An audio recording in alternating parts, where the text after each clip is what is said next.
Hello and welcome to What is Health, and I have with me Rosie Doy. Hello, Jason. Should I call you? You're Emeritus now. Are you an Emeritus Professor? Associate Professor. Oh, I feel like I need to call you Professor because we'll get into a description of who you are in a second. But I invited you in because you've been a big part of my professional and academic life. I first encountered you on my postgraduate certificate, and That's right, I remember it well. It was certainly a very different version of Jason, but we're here to talk about you. And where I've been starting these is I've been following your journey, and I don't want to do any spoilers, so we'll get to that bit. Yep. But I'd love to start with a little sort of exploration of what younger Rosie was like. And we could take that back as far as you like, but you know, to get a sense of who you were when you were younger. So I think really right from childhood, I wasn't somebody who was into sport or fitness or whatever. Child or born in the 50s, so the kind of values and lifestyle we have now, very, very different. So my main exercise was walking to school or going out and playing in a household where sports like football and rugby and tennis weren't really very popular. So I tended to then not really get involved and be absolutely awful at every sport I did at school. If there was hockey, the hockey ball would find me. If I was supposed to do something in netball and score some sort of goal or whatever, no hope. So people didn't choose me for the team, so I tended to go into other more academic pursuits. Consequently, younger Rosie was, up until the last few years, rather large couch potato Rosie, I would say. And I kind of knew I should perhaps be a bit different, but never really was in the headset to change things. Okay, so it wasn't necessarily something that you a lot of people that feel that they're not quite in the physical shape that perhaps they might like to be, it wasn't necessarily you were constantly battling with that, you were just in a sort of period of acceptance with that? I accepted it, and I think I channeled my energies and interest into more academic pursuits and into work and into my family, and I didn't really think too seriously about changing what I was doing very much. I was aware that maybe I wasn't that fit and healthy, but not really up for doing anything about it. That sounds quite a healthy relationship to that. You know, you sort of just, this is where I am right now.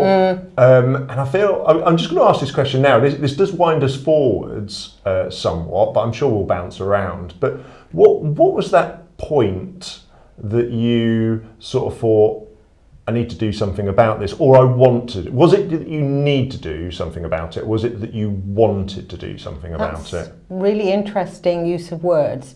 So I didn't really start to change until after I'd been looking after my husband during his final illness. And it was my daughter who, from a loving place, kind of bullied and pushed me. You need to do something. I think she was scared that she might lose both parents soon. And she wanted me to get fitter and healthier. So the first thing was, she softened me up and weakened me by a campaign to get slimmer and then to get fitter. And then I embraced it and I thought, I need to own this. But I didn't start from that. I started from being pushed and pushed and pushed and pushed and pushed. And then seeing that things, I was feeling a bit better, it was like, okay, I can do this. And when I set my mind to do something, I can do it. And I think often we have this kind of, well, maybe I do, I shouldn't tarnish everyone with the same thing, but the decision needs to come from the person, not from other people. But what I'm hearing here is that there was some tinder and catalyst to people that were important to you and had a kind of, you valued their concern or and I knew that despite the fact that part of me felt as if it was a bit bullying, the other half knew that that was love and concern, and I gradually got to accept that and then take it on myself. It's very different, isn't it? Because we haven't said that you're a nurse. You're one of my highly regarded colleagues that's achieved a huge amount in the nursing school here. And as a nurse, we're in a slightly different position. As a family member, I've got a family member that I probably am a bit like your daughter with a certain thing that they do, and it's probably super annoying, and sometimes I have to think, hang on a minute, this isn't the best way of getting them to stop the behaviour that I would prefer them not to do. But equally, that's definitely not something I feel able to do as a nurse. Do you feel that it wouldn't be effective as a nurse either, would it? It would be being that proactive and that sort of taking the stance that your daughter did. It wouldn't necessarily work. And I don't think it would have worked, because I'm now going back in time to when I was first diagnosed with high blood pressure. And basically the GP dished me out with a whole load of diet stuff, told me what to do and dished out the tablets. Went away, and a 5-year-old child came out to play, and I stomped my feet and I went, right, okay, there are other things apart from just being told. And so I didn't take the tablets. I did join the gym. This was 20 odd years ago, and I did lose weight, and I did become fit, and I did get my blood pressure under control. That was the first time. And then one day I thought, I don't think I fancy going to the gym today. I think I'll have a sleep in. And that was it for about 20 years. But yes, so I realised that as a professional, stamping one's foot metaphorically, huffing and puffing and going, I'm bloody well going to show you, wouldn't be the way that, as a patient, I responded well. I decided that I'm going to do it. I can do it. But you're right, because my daughter, I knew that despite the fact I felt pushed by her, I also realised that it was her concern. And anyway, her campaign, softly, was about 3 months worth. So it was a long process. Yeah. So she drip feeding that authority and that sort of command. Yes. Okay.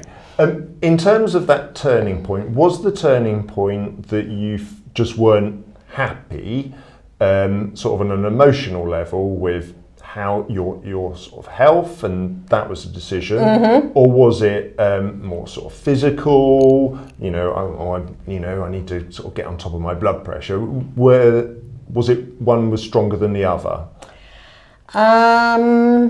I think it was probably, to start with, around the blood pressure and losing some weight to get that under control, because it had reared its head again 20 odd years later. And then as I began to lose weight and feel better, the next idea drip fed in by the daughter was, well, I think you should join a gym and get a personal trainer. And I went, nah. And so I did join the gym and hid behind everybody, very gradually getting into classes.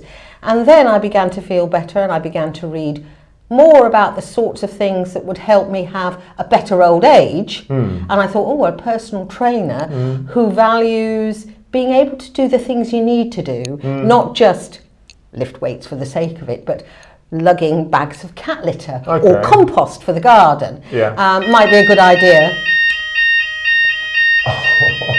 That's so annoying. I think that's a proper one again.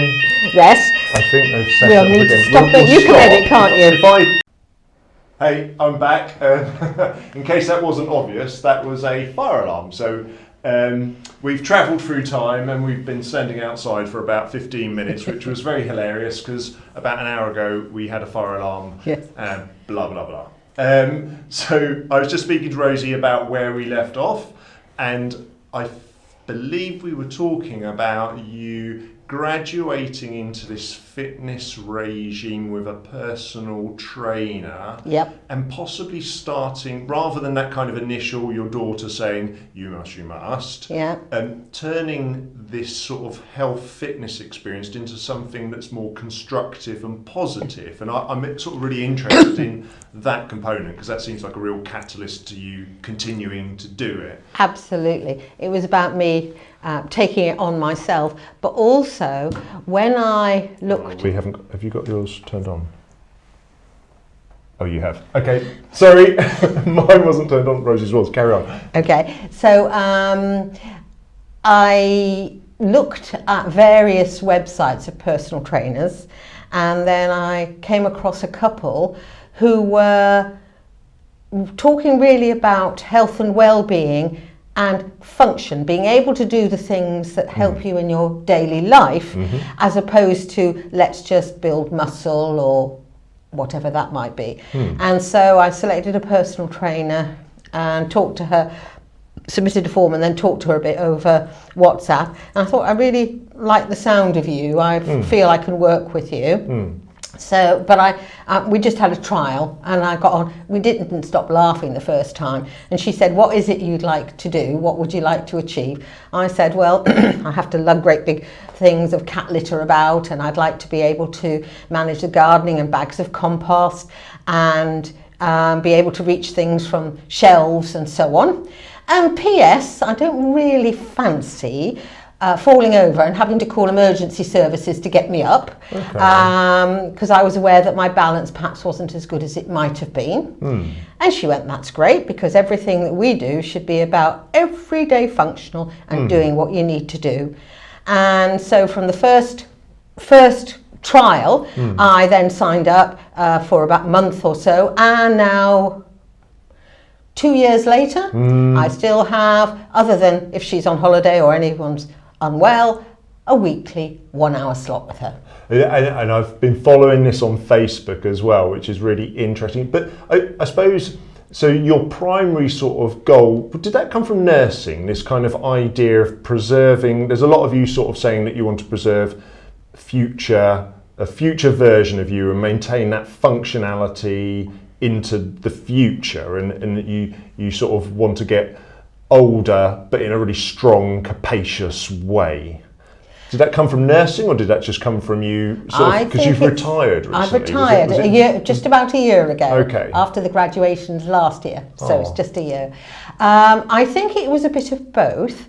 Realising that I was finding some things a little harder, but also then I suppose thinking, well, you've tried to encourage patients and families to be healthy, and actually you haven't role modelled it. And really, as I refreshed my knowledge about what happens in ageing, it's like, I've probably got no % of muscle.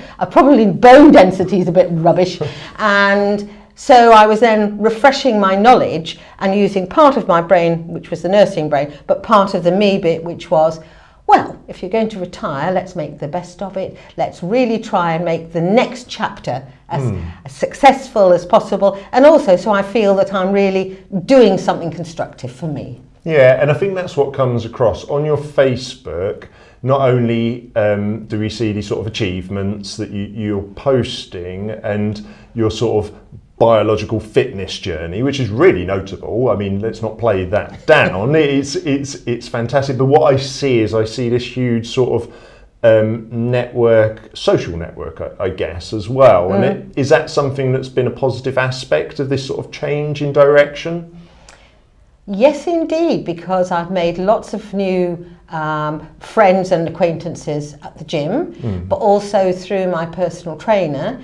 And I also go to one of her groups at a gym to which I don't belong, but you can go along for 4 classes, which is one for older people around function, but it's absolutely lovely. And there's the social side as well.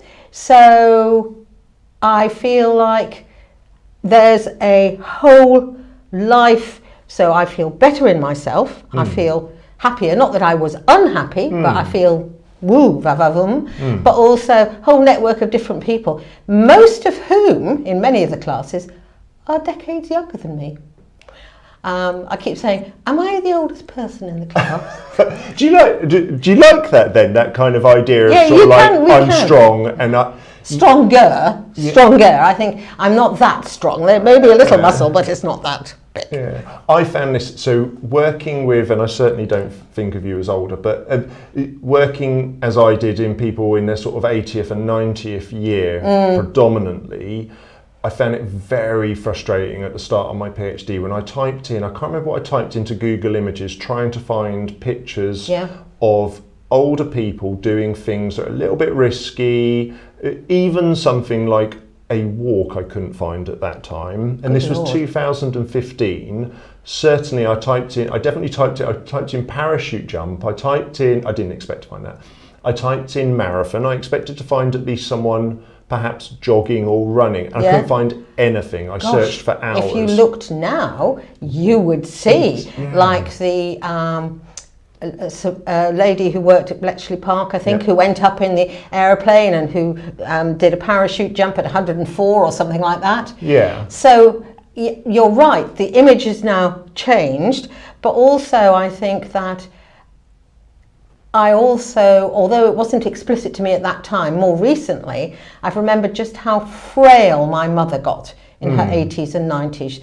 She died when she was 98. She was like a little twig, and very frail, very unbalanced, kept falling over, and really didn't have that much quality of life for a number of years as she got frailer, and managed to cling on to living with care in her retirement flat, but her world shrank so much.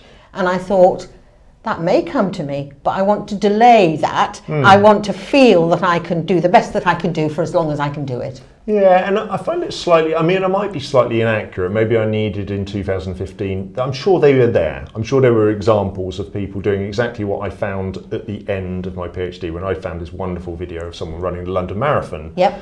And she had early stage dementia. She was, I think, 80 or so. Yeah. And it's fantastic. You know, I think I cried. You know, I'm not an easy crier, and I saw it and I was like, you know, because. But you were talking about you as a child, and certainly my experience of being a child was very high tolerance for risk in the era that I grew up in. But perhaps that didn't travel through the ages, and it's interesting that in recent years we've sort of like that sense of older people should be doing, not should be, but can be doing these things. They're good for them to be doing things that challenge the body. Perhaps that's encouraging to me as someone that nurses older people. Yeah, and somebody who was passionately interested in seeing how older people could make the best of their lives, and having not found too much. But now if you were to do the same thing, you would find lots and lots. And I think that's really encouraging. So if I put my nurse head on, it really feels great that people are taking charge of their lives. But you're right, what worries me in some of the younger age ranges is, my parents, we'd go off, my friend and I, with the dog and a packed lunch, and so long as we returned, we'd be in the woods and heaven knows what else, and paddling and drinking water out of the stream that the cows might have pooed in, and then so long as we were back for tea, nobody gave a hoot. And running across the railway line was illegal to go and paddle in the river, and so we took lots of risks, and we were allowed to test the boundaries. And so there may be a mismatch between some of the younger people, or those people who aren't engaged in being encouraged in doing riskier sport, and just testing their limits a bit more without going stupid. I'm not going to be doing extreme ironing up the side of a mountain next week. I don't know, I'd like to see that in a year. No. Rosie's extreme ironing. There's another aspect that, you know, we can't overlook. You talked about this, I don't like the team sports when I was at school, and you diverged into sort of academic pursuits. And I certainly, this is a huge chunk of how I perceive you to be, and I think you'll agree, is your academic career. And I suppose I'd like to pick apart a little bit about what that gave you in terms of, you know, what did it give Rosie? So where did it start, your academic journey, your nursing career? I think, as I say, at school I tended to do the more academic subjects, and from about the age of about 14, I thought I'd like to go into nursing. Wow. My father wanted me to do one of the very few nursing degrees that existed in those days. And I did have an interview at Edinburgh, they turned me down. I had an interview in Surrey. They're lost. Yeah, no. I didn't think I sold myself very well. I didn't really, because I didn't want to do a degree. I did have an interview in Surrey, and I can't remember how that went. But I thought, no, what would now be called an apprenticeship. I wanted to do more practical, as well as learn more about people, and to do something that I mean, I've always had, I think, quite a lot of strong values about, this sounds a stereotype, but helping people, being alongside people, and not just being in it for me. Okay. So that's kind of where that stemmed.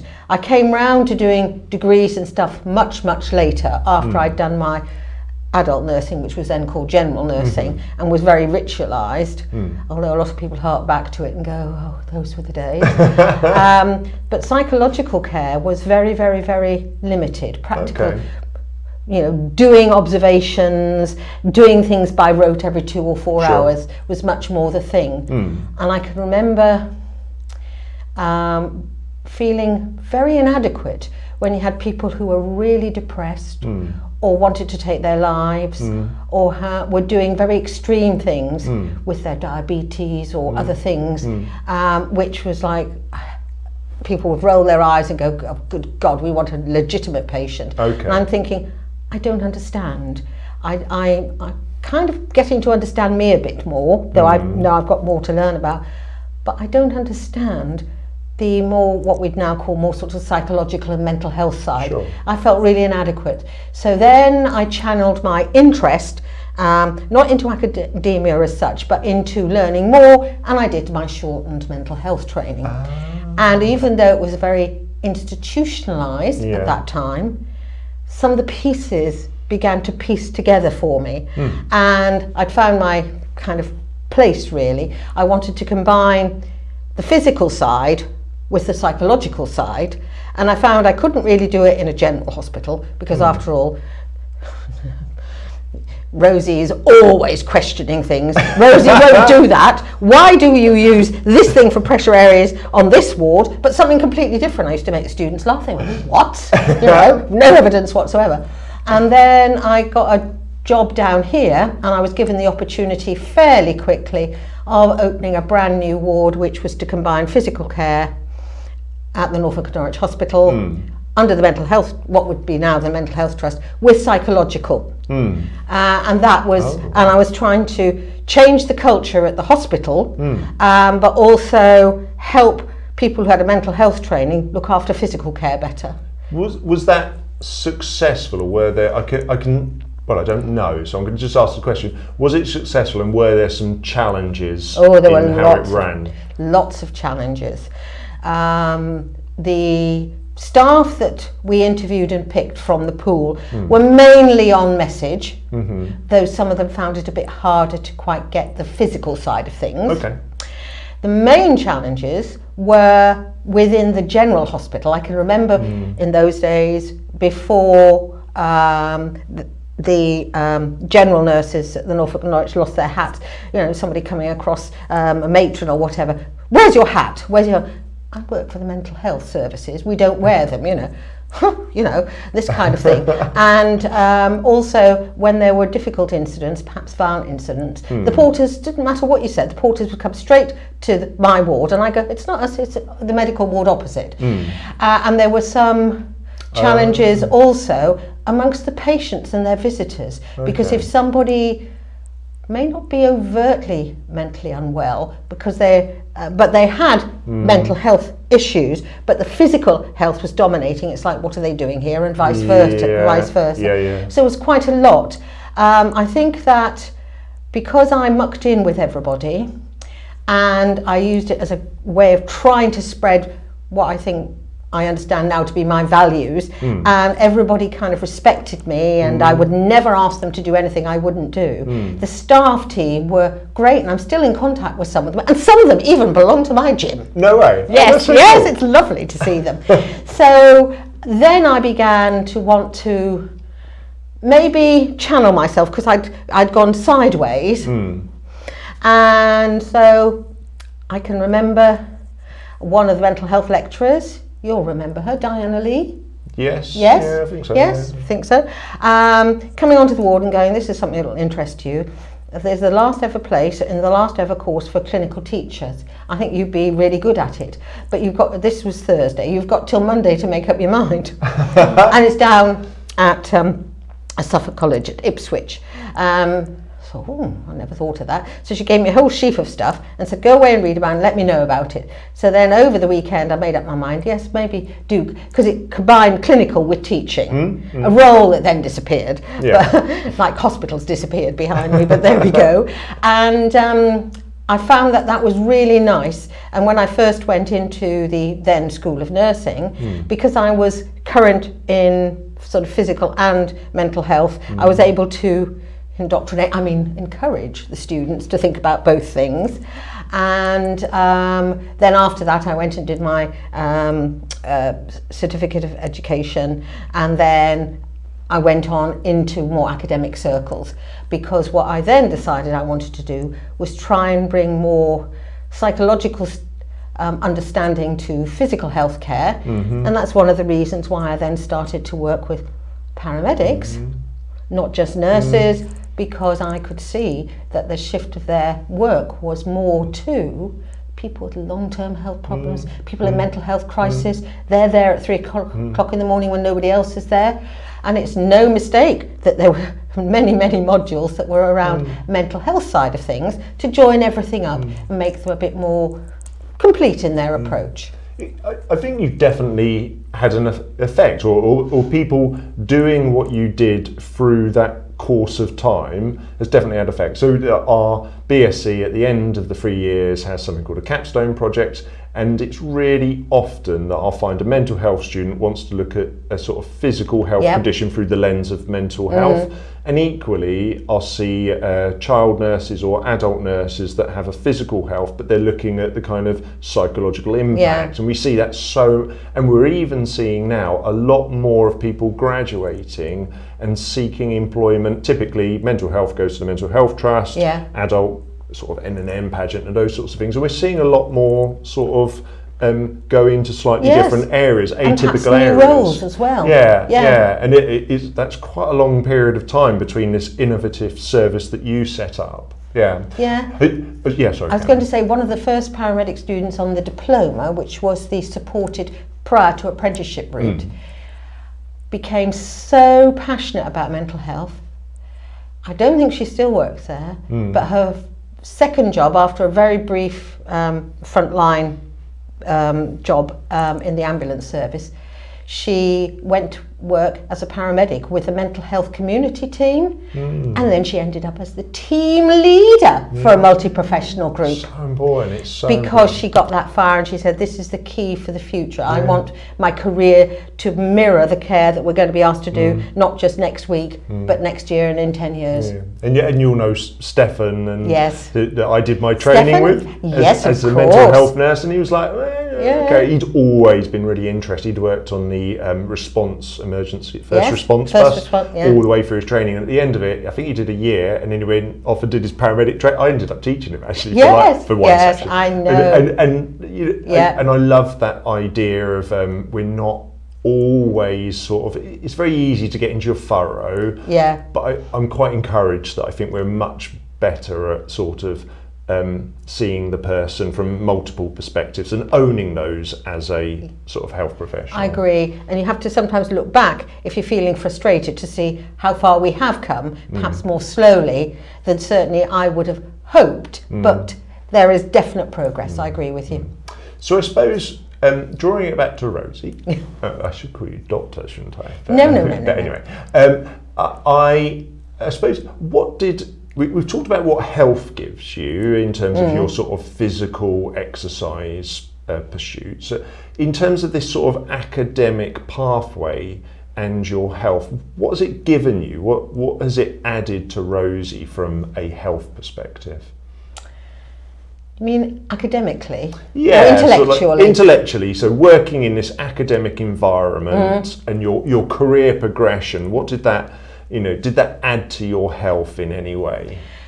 It certainly did, because I was moving through this before I retired. And I knew that I'd need to make a number of changes to be ready for a retirement. Because another thing my daughter was worried about, you're so into your work, I'm going to have to put you on a care plan because I'm worried that you're just not going to do anything. I was wondering, like, I think everyone here just accepts you're not going to retire. It's just, you know. Oh no, and I have. And I've been putting off doing certain other things, including simulation podcasts and publishing from my doctorate. It's like, oh, I'll get to that. Yeah. So I'd already begun to try and work a bit more part-time, so 7 days instead of 11 days. And I will say I miss the colleagues, but I don't miss working. The time was right and I was ready, and I feel very, very fulfilled, and I've got a brand new sort of schedule that's not too obsessional, but it gives me structure. And this absolute, I know everybody says it, but I think, oh, could I really fit work in? No. Oh, really? I mean it, yes. Yeah. Maybe I should be fitting 1 or 2 more runs in, but there we go. I've been increasing, I sort of think about this. I think about my work persona. Yeah. And I think as I get more into my work persona and my private persona are slowly getting a bit they're getting a bit closer together. I don't know if that's a sort of like I've relaxed a little bit, or I don't know what it is. And then I also think about what would I be like at this point without my kind of work journey? Yeah. What was the version of me that isn't shaped by my work, and therefore what did work add to me? Yeah. And I'm not sure I've got an answer for that. Other than probably my main thing is the sense of purpose. But you've quickly replicated that. Is that what I'm hearing? I've changed. My purposes are different. Okay. So I knew that one thing I wanted to do, if it was the last thing I did at work, was get the doctorate. Yeah. For me, not for the school, after having perhaps devoted myself too much to the school and the organisation's role. So it felt very timely, like, you've achieved that. And I put off retiring. I could have retired quite a lot earlier. I don't know, the time is right. And I felt that there was so much change and turbulence towards the end of last academic year, that it felt the right time for me to go. Plenty of other people coming on, and I just felt that's okay, and it was okay. Good, okay. So I disengaged somewhat, not a lot, but I'd begun to disengage, and I didn't feel bad. It was like, that's the last working day. Yeah. That's not a problem. Yeah, I suspect that's something that you have to do that's sort of healthy. I remember a colleague who retired last year sort of emailing me and saying a similar thing, and I said, I feel like that's part of the process. Yes. I think that's normal. I think you're right, Don't, you know.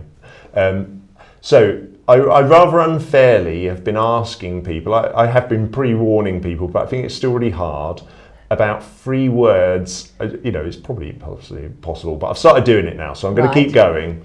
3 words that they feel perhaps sum up their health in some way. I don't know how far you got with your homework. Well, I had about 6 lots of what 3 Did words. you? Okay, yes. all right. But I think, and so I was using every adjective. Well, stop it, you sound like a marketing brochure. So I think basically for me at this point, it's about zest for life. Oh, so this is 3 words in a phrase. I like this. Okay, I think I understand what that means, but tell me a bit more about zest for life. How did you come to that conclusion? How did I come to that? By rejecting all sorts of adjectives about being stronger or fitter or happier or more confident. And I thought basically now, and several people have said it to me at the gym, and some of my friends and some of my daughter's friends who I'm really friendly with have said, you found yourself. It's not that I'd lost myself, but I was a different self as a wife and as a mother and then as an academic. But it's kind of my time. And I do feel, I get up and I feel, you know, each day, right, okay, what's happening today? So that's the zest. Yeah. And then living the best you can do. Yes, I could have quality of life and being able to do the best you can and live independently, but it is about living. Living the best you can. Zest for life. But I feel full of va-va-voom. And va-va-voom would have used up my words anyway. No, I really like that. I think it sort of pulls on what we were talking about earlier about this. You called it another chapter or something like that. It's sort of a cliche, isn't it? But you're really turning it into something that is hugely productive, and not only productive, but it's sort of almost sort of moved on from a period where you felt, I'm sort of ready to close this bit. It's not as constructive as I would like at this point. And it really comes across in your face, but I absolutely love it. I try and be upbeat, not because I'm not upbeat, but because I know some people may not be feeling as good or whatever. Yeah. No, I think it's important, and I'm big into my fitness, probably for totally different reasons to what people might think. They think, yes, I like to sort of run fast and all of those sorts of things, but it's not really about that for me. It's about the sort of things that you've described, all those little micro moments that probably hold me together more completely than running a PB or the achievement itself. That's not really what it's about for me. It's about that connectedness and purpose. Oh, well, thank you ever so much for coming in. You really were there at a point in my life where it was a very different version of Jason, and that's probably all I'll say about that. But I consider you very crucial to where I am now. You made me cry. Well, I certainly... I've got a little wet eye at this side. I certainly wouldn't have got this far without that moment where we met, and then you were the first person that got me into associate tutoring, which I did very incompetently to start off with, but I grew into. We all have to start somewhere. Exactly, but you have had a real impact on where I am now. So thank you for that, Rosie, and thank you for coming to talk to us. Well, thank you for asking me. Yeah, and it's been interesting to reflect in such a nice conversation. Yeah, thank you. Yeah, I always feel sometimes I get an email afterwards, and people have sort of like, once they've sort of talked about it, it was praise. She sort of talked about it, and she emailed. She said, "Oh, I thought about this differently. Can I change my free?" It sort of made her sort of, because sometimes we talk, don't we? And then we sort of say things, and then you think later, "Oh, it's all quite all right." But that's kind of the intention. I think it's for me to sort of learn. Ongoing dialogue. Yeah. Learning. Okay. Thank you. Thank you, Jason.